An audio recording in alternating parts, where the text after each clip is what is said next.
So what are some ways that Velocity can get off track? Well, there really are several. You just keep remembering that diagram of those 3 circles. So the first one is, I see this, I'd say this is the most common. It's where you have strong leadership and people, but the systems that you use inside the credit union are inadequate. They're not allowing people to get their jobs done like they would want to.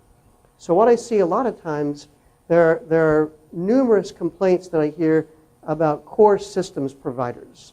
And I hear a lot of credit unions wanting to swap out, change out their core system provider.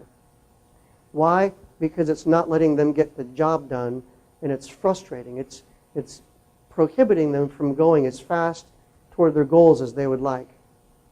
The other thing I see sometimes is strong leadership in systems, but weak people. And this comes in companies that really aren't focused on developing people, developing talent. They're just there to fill a role and get a check, and if they quit, we'll get somebody else. These are companies that are not really engaged very much in training and development. So that leads to lost opportunities because you've got employees on the front line and in call centers who aren't able to serve members as well as they should be. This is the second highest one that I see, and that is strong people and systems, but weak leadership. And this can come when leadership has too many, the strategy is too broad, or if they're within, let's say, 5 years or so, or 10, or they've been in their job a long time, and they're not really pushing forward and growing. Sometimes I've heard the term that they're checked out. They're retired, but they're still there.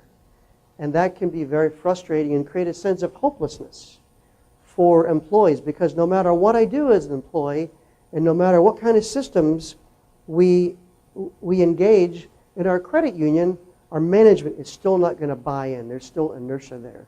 So that can be really frustrating. These are 3 primary velocity, what I call inhibitors or reducers. So let's just drill a little bit more into that.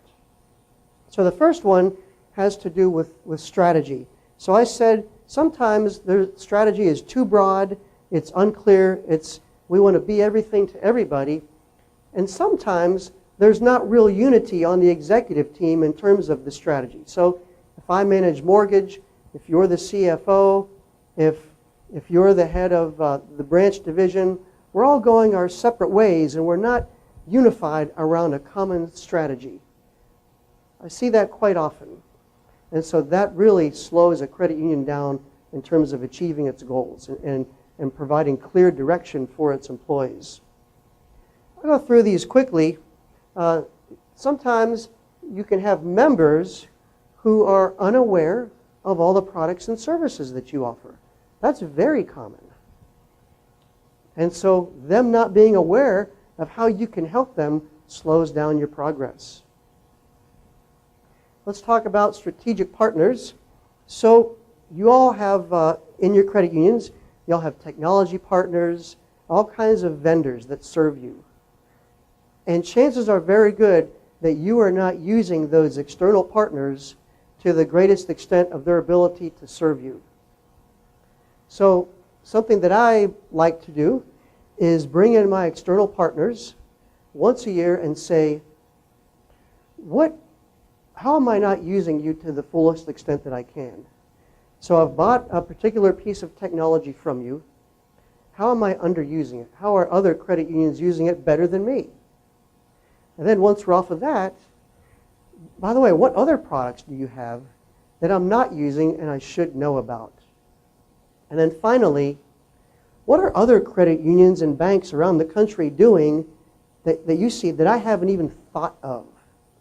So something like that is leveraging your external partners. And right now, when you're in budgeting season, when you're in strategic planning season here in the fall, this is a great time to be doing this before you make your final decisions. And finally, this is a kind of a lead-in information to our next presentation, analytics. But I'll just kind of whet your appetite a little bit and say, information that's in your systems is a gold mine.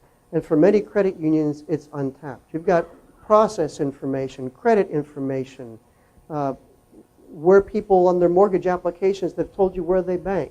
You've got all kinds of patterns and trends that are just waiting there for you to use them, for someone in your credit union to use them and to help you go develop new processes and go quicker. Questions so far? Everything clear? All right, so now we're going to talk about velocity through leadership.